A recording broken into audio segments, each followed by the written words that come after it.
I am Joshua, 32 years old, and I woke up on the most important morning of my life to find half of my face completely paralyzed by my own flesh and blood. Before I tell you about the brutal courtroom showdown that ripped my family apart, let me know where you're watching from in the comments. The morning started like any other. My alarm went off at exactly 5:30. I had a routine. I had a system. Today was the day I was going to secure the promotion to Senior Marketing Director at Brennan Industries. It was the culmination of 8 brutal years of 80-hour work weeks, missed holidays, and sacrificed relationships. I reached over to turn off the alarm, and that is when I felt the first wave of wrongness. My face felt heavy. Not the heavy you feel from a bad night of sleep, but a thick, rubbery deadness that seemed to pull my skin down toward the mattress. I rubbed my eyes, or at least I tried to. My left eye would not close all the way. A cold spike of pure panic hit my chest. I threw the blankets off and practically ran to the bathroom, my bare feet slapping against the cold hardwood floor. I flipped the light switch. The fluorescent bulb flickered to life, and I looked into the mirror. The reflection staring back at me did not belong to me. The entire left side of my face was frozen, drooping downward like melted wax. The corner of my mouth hung open, a thin trail of saliva pooling there because I physically could not pull my lips together. My forehead was completely smooth and rigid as a sheet of plastic. I tried to raise my eyebrows. Only the right one moved, shooting up in a frantic arc while the left side remained dead. I tried to scream, but the sound that came out of my throat was a distorted, wet gargle. The bathroom door swung open, hitting the wall with a loud thud. My older brother, Carter, leaned against the doorframe. He was 34, dressed in a designer silk shirt, his hair perfectly styled. He had that arrogant, empty smirk on his face, the one he always wore when he thought he had won something. In his right hand, he held a medical syringe. It was completely empty. "Surprise," Carter said, his voice dripping with fake enthusiasm. He twirled the empty syringe between his fingers like a miniature baton. "Now we're equally handsome." I grabbed the edges of the sink, my knuckles turning white. I tried to ask him what he did to me, but my jaw refused to articulate the words. It sounded like I had a mouth full of marbles. Right behind him, my mother pushed her way into the small bathroom. She was already dressed for the day, wearing her pearls and a bright, beaming smile that made my stomach turn. She actually brought her hands together and clapped. It was a sharp, festive sound that echoed off the bathroom tiles. "Oh, Joshua, look at you," my mother said, stepping past Carter to look at my ruined face in the mirror. "He spent his entire bonus on you. $3,000 worth of premium injectables from the clinic. The least you could do is say thank you." My father appeared in the hallway, holding a cup of coffee. He took a slow sip, looking at me with the same mild amusement he reserved for watching a dog chase its own tail. "Better start getting ready and smile," my father said, chuckling at his own joke. "Your interview is in 2 hours. You don't want to look grumpy for the big bosses." I stared at them, my own family. I looked at Carter, the golden child who worked the reception desk at a high-end med spa for wealthy men, playing the role of a lifestyle influencer on social media. I looked at my mother, who had always treated Carter like a prince and me like the hired help. I looked at my father, who enabled every single piece of this toxic dynamic. They had broken into my apartment. They had a spare key for emergencies, a key I was currently cursing myself for giving them. Carter had sneaked into my bedroom while I was dead asleep and injected my face with a massive dose of stolen chemicals. My heart hammered against my ribs like a trapped bird. The left side of my vision started to blur because I could not blink away the dryness. I pointed a shaking finger at the hallway. I gathered every ounce of air in my lungs and forced the words past my paralyzed lips. "Get out," came out slurred, thick, and ugly. My mother's smile vanished instantly. Her eyes narrowed into resentful slits. "Excuse me? Are you seriously throwing a tantrum right now? Your brother stayed up all night planning this to help you look presentable for once. You always look so tired and stressed. We try to help your career, and this is the thanks we get." You ruined my face? I managed to force out, the effort making my throat burn. Oh, stop being so dramatic, Carter scoffed, tossing the empty syringe into my trash can. It will settle in a few days. You needed it. Your skin was a disaster. Consider it an early Christmas gift. We are leaving, my father announced, turning his back. Let him wallow in his ungratefulness. Come on, Eleanor. Come on, Carter. They walked out. I heard the front door open and slam shut, the lock clicking into place. The silence that followed was deafening. I stood alone in the bright bathroom, staring at the monster in the mirror. I reached up and touched my cheek. Felt numb, alien. I walked out of the bathroom and looked at my phone on the nightstand. The screen lit up. 7:30. The final interview panel with the CEO of Brennan Industries was scheduled for 9. I had 2 hours. I sat on the edge of the bed, the mattress sinking beneath my weight. I stared at the blank screen of the phone, my mind racing backward, thinking about everything it took to get to this exact moment, and how my brother had just taken a match and burned it all to the ground. To understand why this hurt so much, why the sight of that empty syringe felt like a knife twisting in my gut, you have to understand the 32 years that led up to this morning. In our house, there was only one son, and his name was Carter. Everything revolved around him.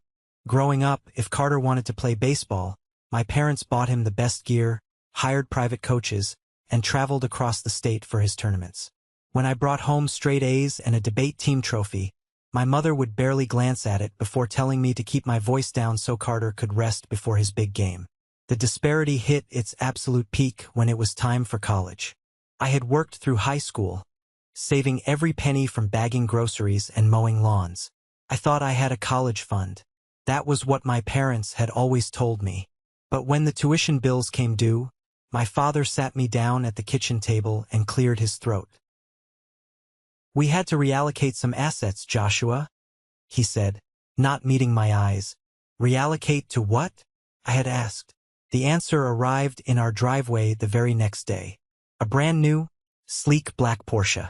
My parents had drained my college fund to buy Carter a luxury sports car because he had just landed a job as a client relations manager, which was a fancy word for a front desk receptionist, at an elite cosmetic med spa.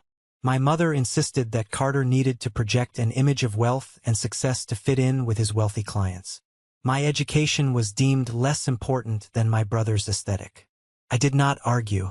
I packed my bags, took out a mountain of student loans, and moved out. I swore to myself that I would build a life so solid, so undeniable, that their favoritism would never be able to touch me again. That was how I ended up at Brennan Industries. I started at the absolute bottom. I was the intern fetching coffee, organizing file cabinets, and staying until midnight to double-check spreadsheets that nobody else wanted to look at. While Carter was busy building his social media presence, taking selfies with the Porsche and buying fake followers to boost his influencer status, I was grinding my way up the corporate ladder. From intern to associate, from associate to account manager, from account manager to regional lead. I sacrificed everything. I missed my best friend's wedding because of a product launch. I ended a 3-year relationship because I simply did not have the time to be a decent partner. My entire identity was wrapped up in the work, and it was finally paying off. The senior marketing director position opened up. It was a massive promotion. We are talking about a salary that would instantly wipe out the last of my student debt. It came with stock options, a corner office, and real executive power. I spent 6 months preparing. I went through 3 grueling rounds of preliminary interviews. I built a 100-page portfolio detailing a 3-year growth strategy for the company. I was the front runner. I knew it, and Mr. Brennan, the CEO, knew it. The final interview today was supposed to be a formality, a final handshake to welcome me to the executive board. I looked at the clock on my nightstand. 8 o'clock. 1 hour left. I walked over to the mirror in the bedroom and tried to practice speaking. Good morning, Mr. Brennan. Thank you for taking the time to meet with me today. The words that left my mouth were a garbled, slurring mess. The paralysis was getting worse. The Botox was fully settling into the muscle tissue. The left side of my jaw felt locked in place. I tried to stretch my mouth, massaging my cheek with my fingers, trying desperately to wake the nerves up. Nothing worked. Felt like I was rubbing a piece of thick rubber. I realized with a sickening drop in my stomach that I could not go into that boardroom. I looked like a stroke victim, and worse, I sounded completely incomprehensible. If I walked in there looking and sounding like this, I would not project leadership. I would project chaos. I picked up my phone. My hands were shaking so badly I dropped it twice on the carpet before I could unlock the screen. I found the contact for the executive HR coordinator who handled Mr. Brennan's schedule. I hit the call button. The phone rang. 1 ring. 2 rings. Every second stretched out into an eternity. I paced the floor, my heart hammering against my ribs, trying to figure out how to explain that my brother had assaulted me with cosmetic chemicals without sounding absolutely insane. Executive office. This is Sarah. A crisp, professional voice answered. I squeezed my eyes shut. Well, one eye shut, and took a deep breath. Sarah, hi. This is Joshua, I said. Or at least that is what I tried to say. What actually came through the phone was a thick, dragging sound. Thara, hi. Fifth is Yoshua. There was a long pause on the other end of the line. The typing sound in the background stopped. Joshua? Is that you? The line is a bit muffled.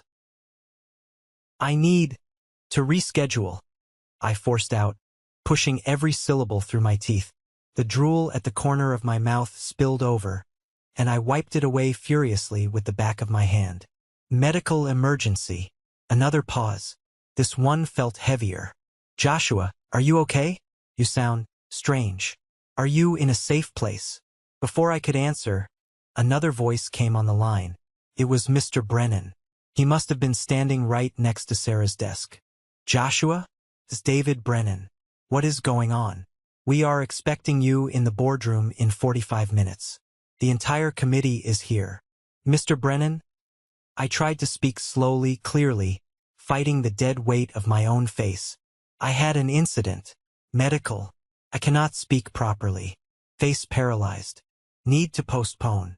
The silence from the CEO of my company was the loudest sound I had ever heard. When he finally spoke, his tone was completely altered. The warmth was gone. It was replaced by a cold, sharp edge. Joshua, listen to me carefully, Mr. Brennan said. Are you intoxicated? The question hit me like a physical blow to the stomach. No, sir. Botox. My brother. I sounded frantic, desperate, and drunk.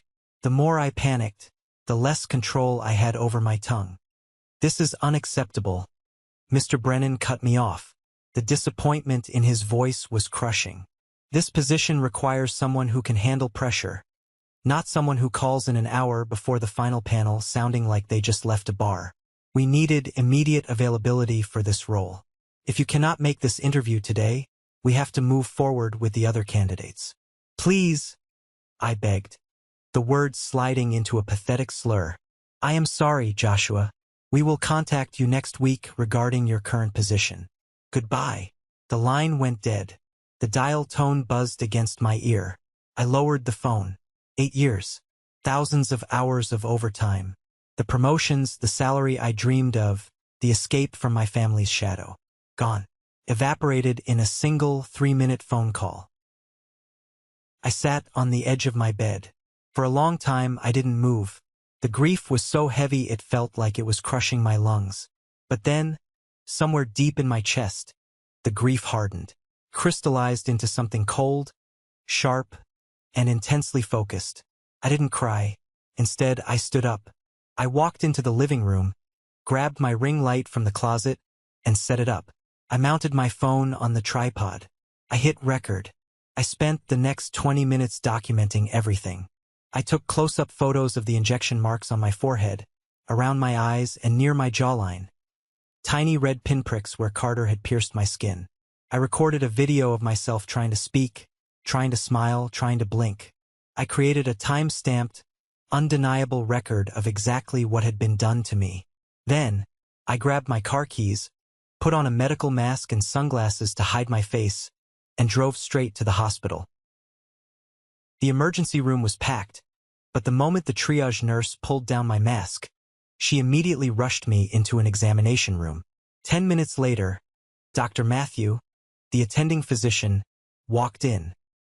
He was a tall man with tired eyes, but as he examined my face, his exhaustion was replaced by absolute horror. "Who did this to you?" Dr. Matthew asked, his gloved fingers gently pressing the injection sites. "My brother," I answered, writing it down on a notepad the nurse had given me to avoid the strain of speaking. While I was sleeping, Dr. Matthew actually dropped his pen. It clattered against the linoleum floor. He stared at the notepad, then back up at me. "Are you telling me this was done without your consent?" "Unconscious." I nodded. He took a step back, crossing his arms. "The placement of these injections is completely erratic. Whoever did this had zero medical training. Joshua, if this needle had hit the wrong facial artery, or if it had migrated into your central nervous system, you could have gone into respiratory failure. Based on the paralysis spread, the dosage here is easily 3 times the safe cosmetic amount. This is a massive overdose of botulinum toxin." Dr. Matthew leaned over the bed, his voice dropping to a deadly serious whisper. "This is assault. You need to file a police report immediately. I am going to document everything for your medical file. We need to monitor you for the next few hours to ensure the toxin does not spread to your throat muscles."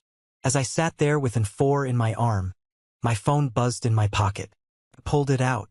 It was a text message from an unknown number. "Joshua, this is Dr. Julian from the med spa. Your parents called me in a panic. Let's keep this between us. I can wire $50,000 to your account today for your trouble. Do not involve the authorities. Let's be smart about this." I stared at the screen. My parents had called his boss. They were trying to buy my silence to protect Carter. I didn't reply. I took a screenshot of the message, backed it up to my cloud drive, pulled the 4 from my arm after the doctor cleared me, and walked out of the hospital doors directly to the police station. The police station smelled like stale coffee, sweat, and cheap floor cleaner. I sat in a hard plastic chair in the interview room across from Detective Torres. She was a sharp, no-nonsense woman who had probably seen every shade of human depravity. But as she read the medical report Dr. Matthew had sent over, her jaw tightened. "Let me get this completely straight," Detective Torres said, tapping her pen against the metal desk. "Your brother, who is not a licensed medical professional, used a key your parents hold, entered your home, and injected a controlled medical substance into your face while you were unconscious?" I nodded, sliding my phone across the table. I played the video I had recorded that morning. I showed her the text message from Dr. Julian offering the bribe. Detective Torres leaned back in her chair, a dark expression crossing her face. "Mr. Morrison, what you are describing isn't a family prank. This is assault with a deadly weapon. It's breaking and entering. It is practicing medicine without a license. And if he took those vials from his workplace, it is felony theft of a controlled substance." She looked me dead in the eye. "If you press charges, we will arrest him. This will go to trial. There is no turning back. Are you prepared for that?" "Yes." I forced the word out. It sounded ugly, but the conviction behind it was absolute. Torres nodded. "Good. I am going to send an officer to the med spa right now to secure their inventory logs before they can doctor the books." While I was sitting in the station filling out the formal complaint, my phone buzzed again. It was a message from an unknown number, but the text made it clear who it was. "Joshua, it's Chloe, the nurse from the clinic. I saw Carter taking vials from the secure fridge last night after closing. I took photos of the inventory log before Dr. Julian got here this morning. I'm sending them to you.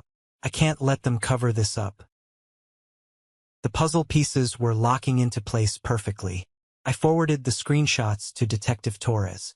When I finally walked out of the police station, the afternoon sun was blinding. I sat in my car in the parking lot and took a deep breath. The police were handling the criminal side, but I knew my brother.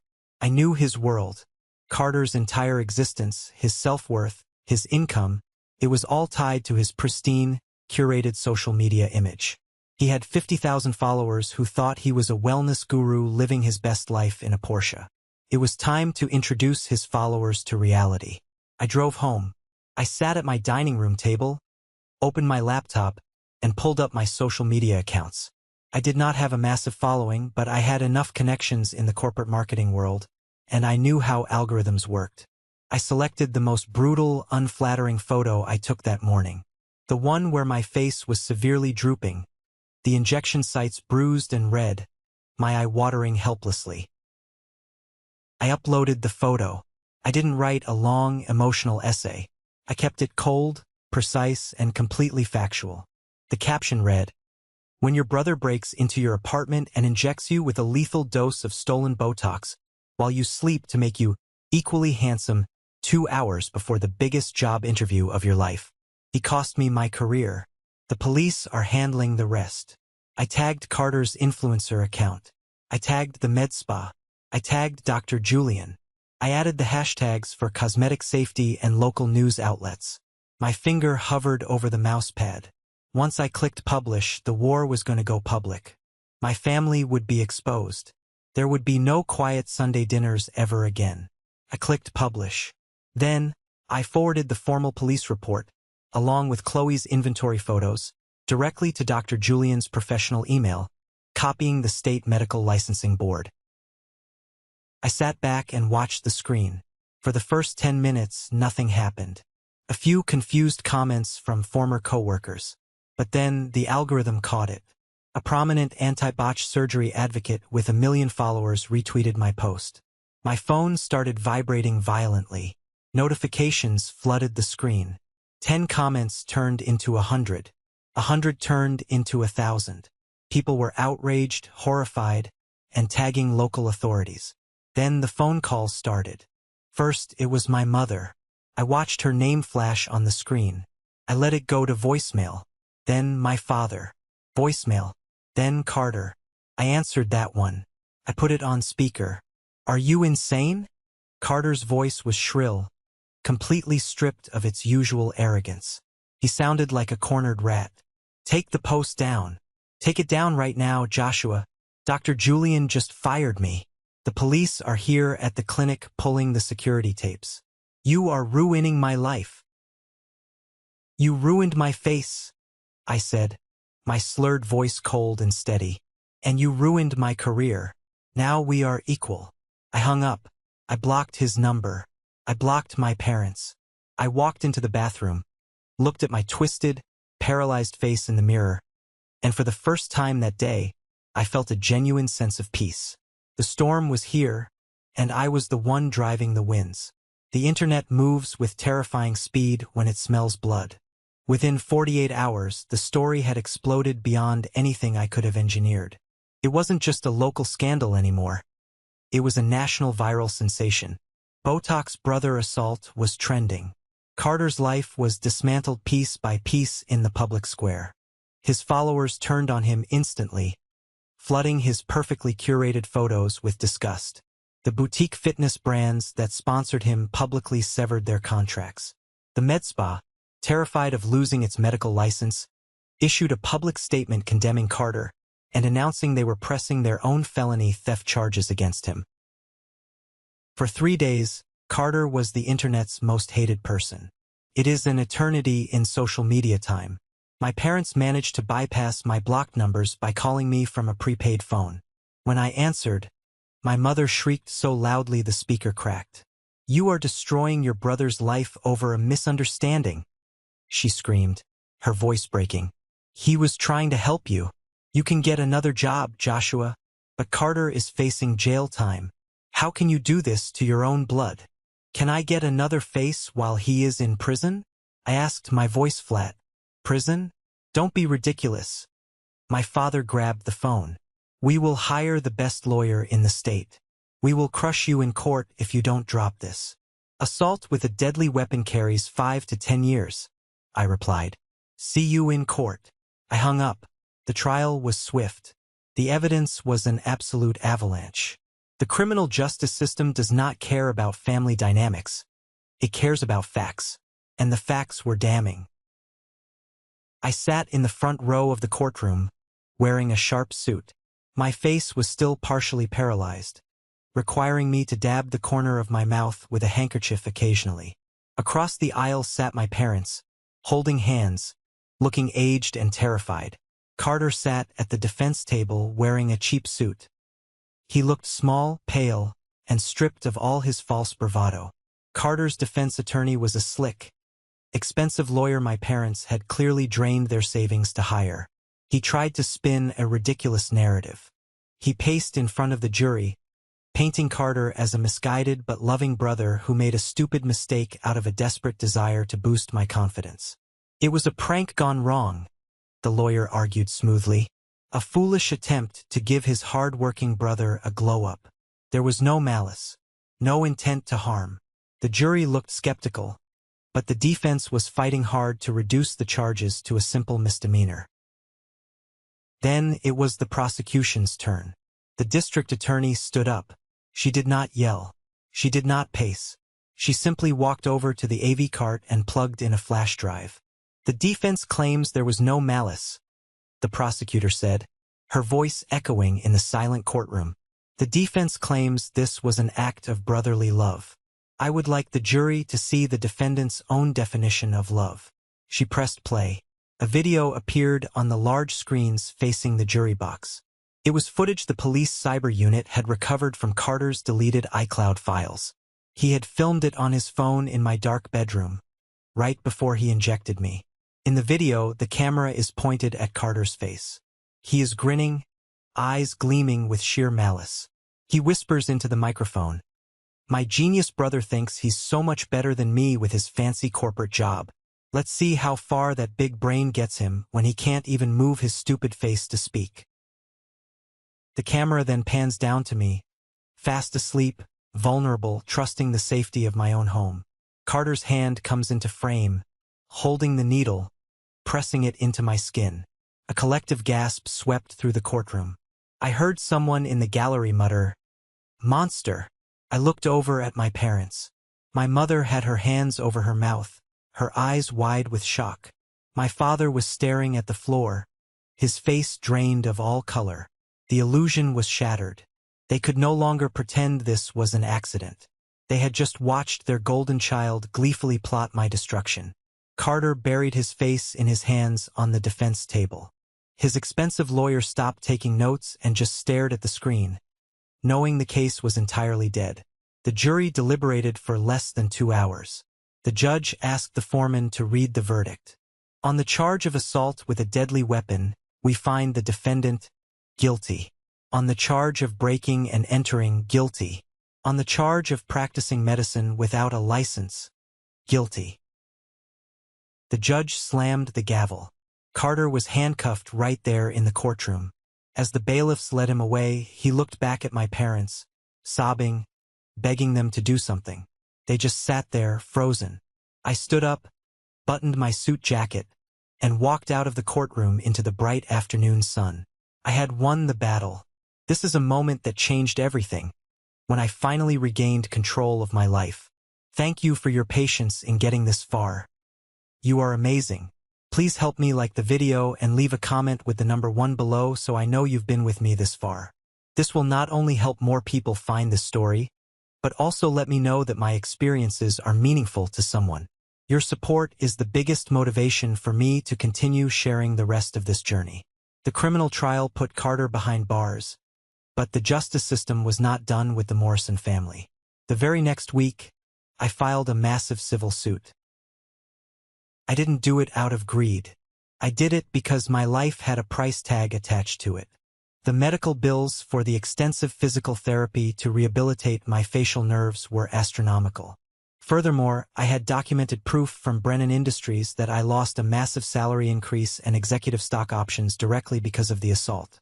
I sued Carter, and I sued the med spa for negligence in securing their inventory. The med spa settled out of court instantly for a substantial sum, terrified of the PR nightmare continuing. But Carter had no money. His influencer lifestyle was a house of cards built on debt and fake sponsorships. That meant the financial liability fell back onto the people who had funded and enabled his toxic existence from day one, my parents. During the discovery phase of the civil suit, my lawyer subpoenaed my parents' financial records to see if they had been hiding any of Carter's assets. What my lawyer uncovered was the final, sickening twist in my family's history. I sat in my lawyer's office, looking at the banking documents spread across the mahogany desk. "Joshua," my lawyer said gently, "your parents are broke. They have been broke for a very long time." "What do you mean?" I asked, carefully sipping water so it wouldn't spill from the weak side of my mouth. "They have a massive retirement fund.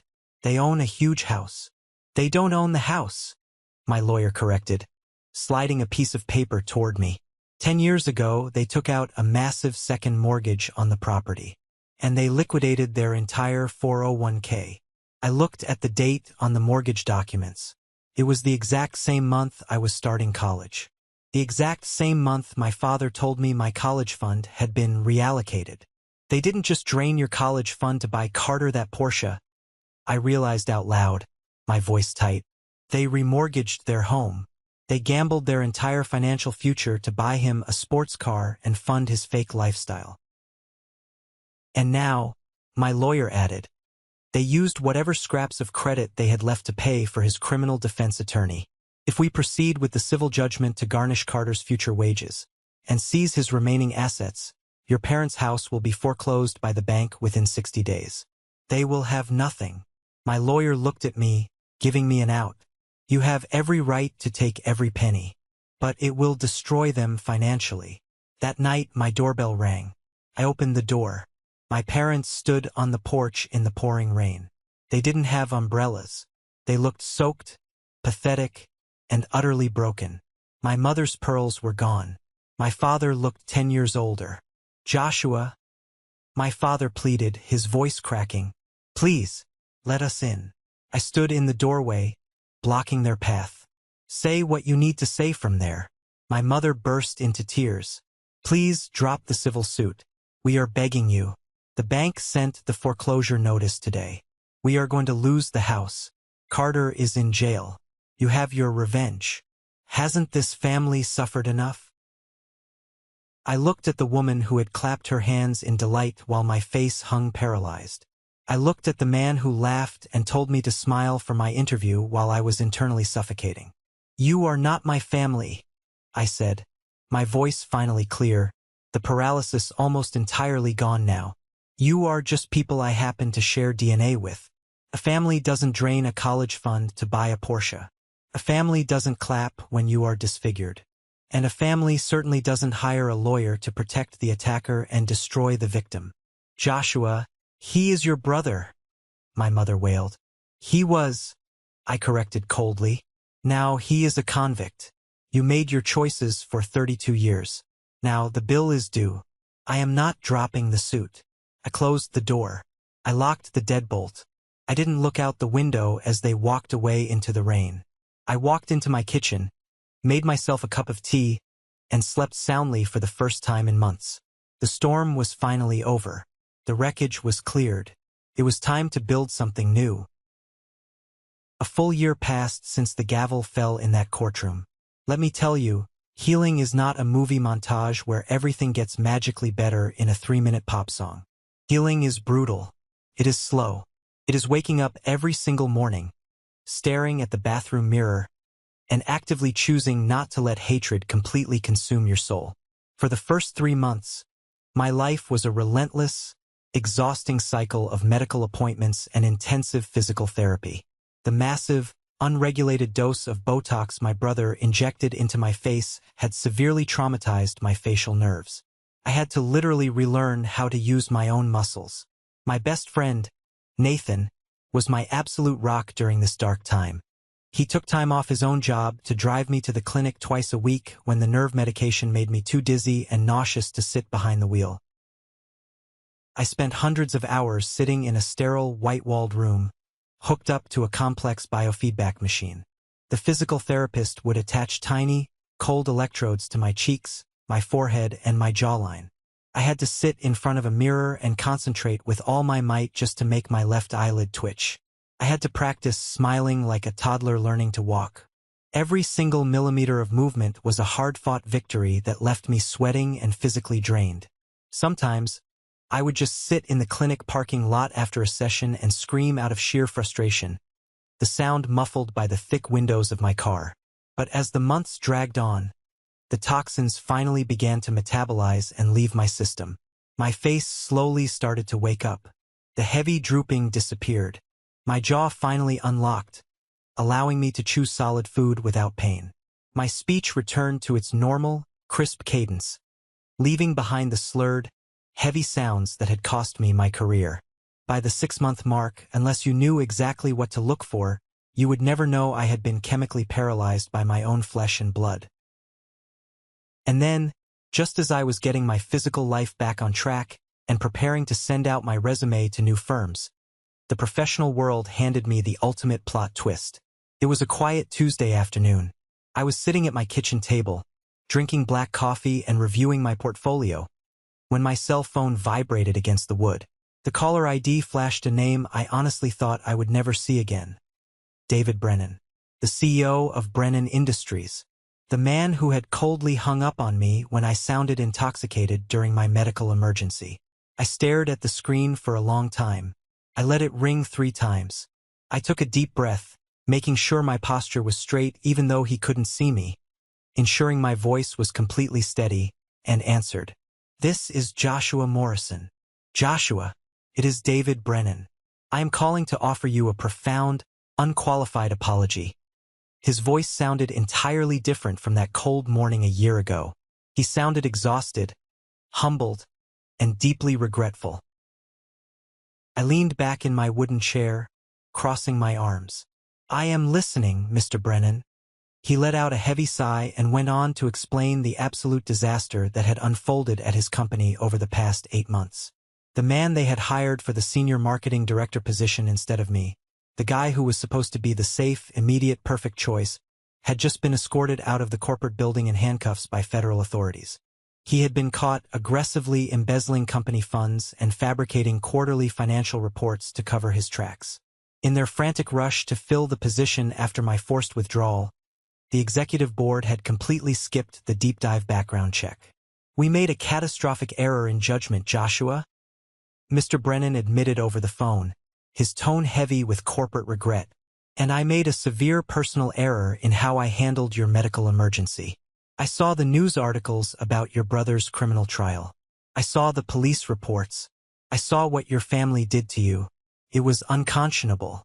I should have given you the benefit of the doubt after your 8 years of flawless, dedicated service to this firm." He paused, and the silence stretched for a few seconds before he delivered the words that changed the trajectory of my career forever. "The senior director position is vacant. The board of directors and I had a long meeting this morning. We want you back. We need you to fix the massive mess this fraudster left behind in the department. And we are willing to highly compensate you for the delay and the mishandling of your situation. A year ago, I would have jumped out of my chair and accepted immediately out of pure gratitude. But I was not that man anymore. I had survived the absolute worst betrayal imaginable.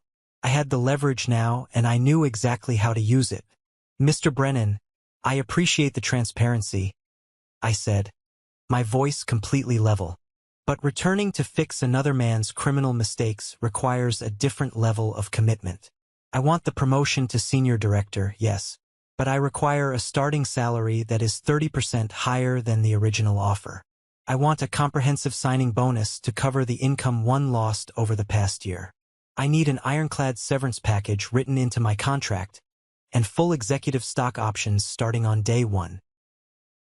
There was a brief hesitation on the line, the sound of a CEO weighing the cost of his mistakes. "You drive a hard bargain, Joshua, but given the circumstances and your track record, you have a deal. I will have the legal team draft the contract and send it over by 5 o'clock today." That promotion was finally mine, and let me tell you, it tasted sweeter than I ever could have imagined. Returning to the Brennan Industries building the following Monday felt like a massive victory lap. When I walked onto the executive floor on my first day, wearing a sharp new suit, the entire marketing department actually stood up and applauded. I didn't waste a single second soaking in the glory.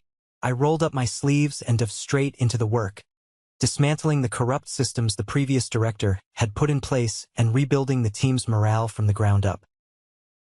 My first major initiative as senior director was something deeply personal. I partnered Brennan Industries with a national medical safety organization to launch a massive, nationwide public awareness campaign about the extreme dangers of unlicensed cosmetic procedures and counterfeit injectables. I didn't hire an actor or a model for the campaign. I used my own story. I used the terrifying, unflattering photos of my paralyzed face that I had taken on my bathroom floor that horrific morning. I stood in front of the high-definition cameras and spoke about the devastating reality of medical spa negligence. I talked about the physical pain, the emotional trauma, and the legal loopholes that allowed unqualified people to handle dangerous toxins. The campaign was a monumental success. It went viral across every major social media platform, but this time for all the right reasons. It sparked intense debates and actually led to new legislation in 2 states to tighten regulations on cosmetic injectables. At the end of the year, our marketing team swept the industry awards. I stood on a brightly lit stage in a tailored tuxedo, holding 3 crystal trophies, looking out at a crowd of industry leaders giving me a standing ovation. With my new, heavily upgraded salary and the massive civil settlement I had won from the med spa, my financial reality completely transformed. I was no longer the struggling guy who had his college fund stolen. I was wealthy, secure, and ready to put down permanent roots. I hired a top-tier real estate agent named Sarah to find me a home. I wanted something quiet, something beautiful, something entirely my own, far away from the chaotic city center. After weeks of searching through premium listings, Sarah called me on a Friday morning with a highly exclusive property. It was a stunning, modern 4-bedroom house with a sprawling, meticulously landscaped backyard, located in one of the most prestigious suburban neighborhoods in the state. I drove out to see the property on a bright Sunday morning. The house was absolutely perfect. It had a massive chef's kitchen with marble countertops, floor-to-ceiling windows that let in rivers of natural light, and a master suite that looked like a 5-star luxury hotel. I walked through the empty rooms, listening to my footsteps echo on the hardwood floors, feeling a profound sense of peace. "The backyard is the real selling point," Sarah said, leading me out through the sliding glass doors onto a beautiful stone patio. I stepped outside, taking in the fresh air, looking at the tall privacy fences and the lush green grass. But as I walked toward the edge of the property line to inspect the wooden fence, my blood suddenly ran cold. I stopped dead in my tracks. I looked across the fence at the house right next door. I knew that house. I knew the specific shade of faded blue paint on the window shutters. I knew the shape of the overgrown oak tree in the front yard. I knew the exact crack in the concrete driveway. It was my parents' house, or rather, it used to be. The front lawn, which my father used to obsessively mow every Saturday, was completely dead and brown. The windows were dark, the curtains drawn tight, and hammered deeply into the dry dirt near the mailbox was a massive, bright yellow sign that read, "Foreclosed bank owned."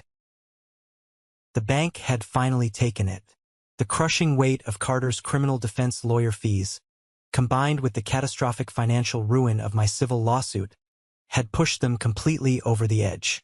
They had lost the very home they had secretly remortgaged to buy Carter his luxury lifestyle. The house they had prioritized over my college fund was gone.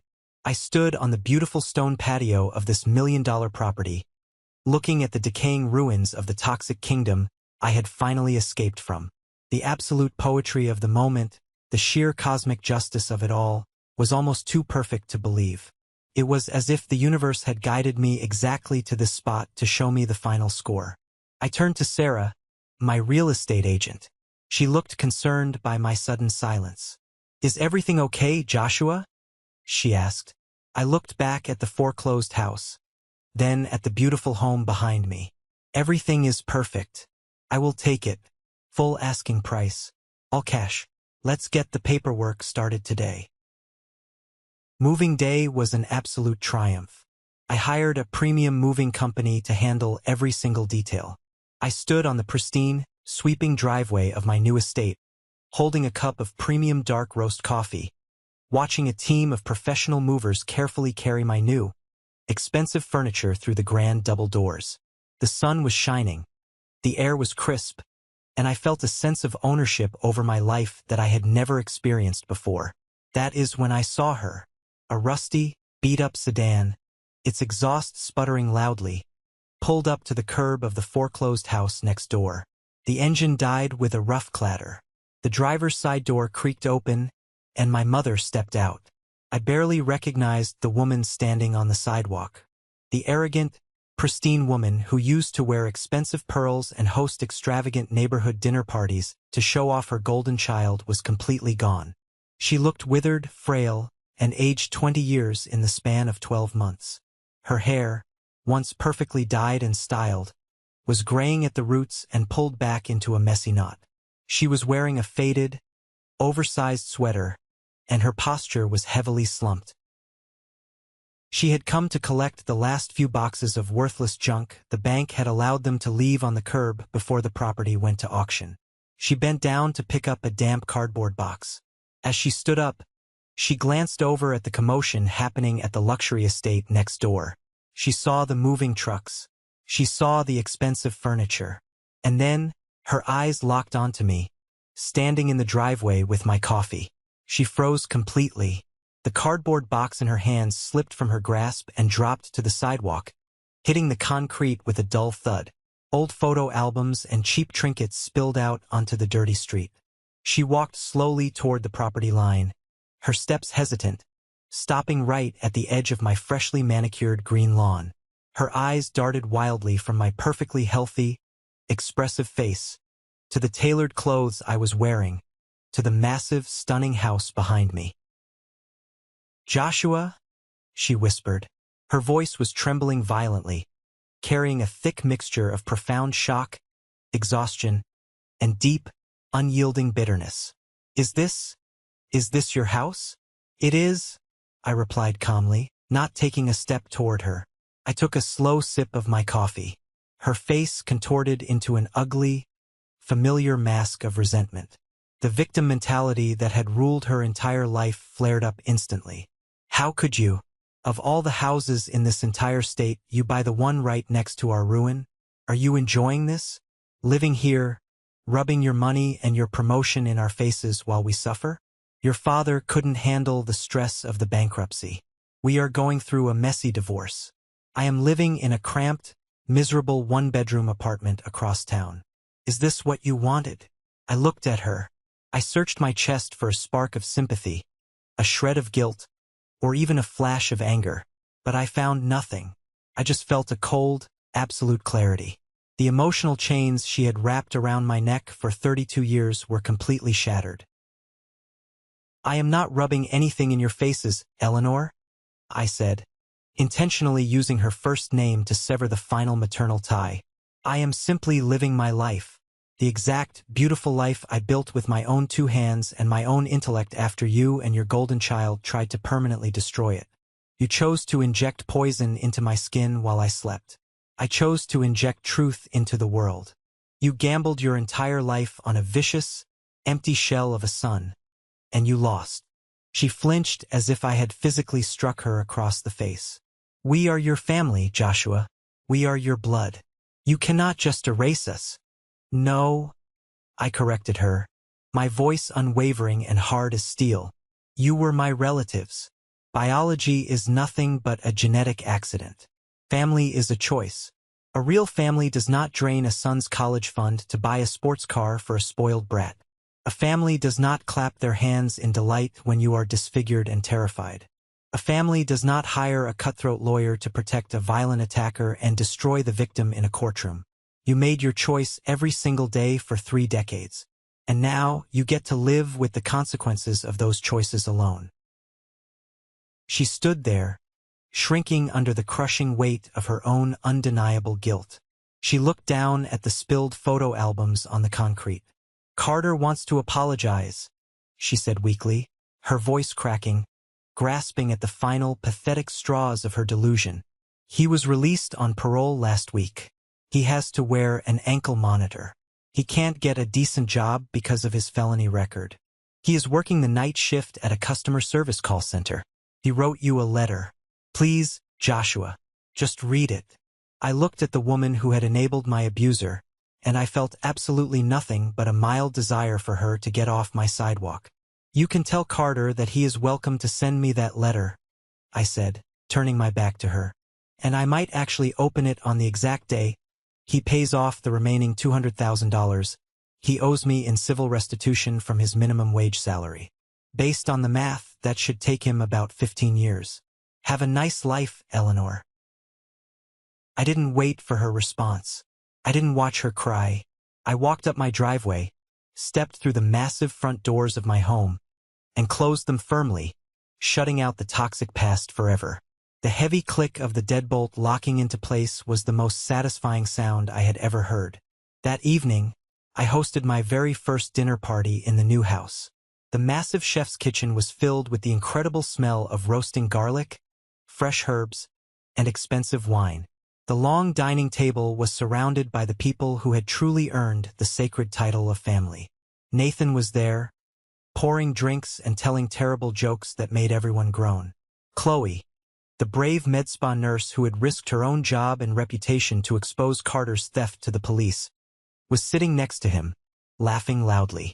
My brilliant lawyer, the man who had successfully dismantled my parents' toxic financial empire in civil court, was sitting at the head of the table, offering a toast to new beginnings.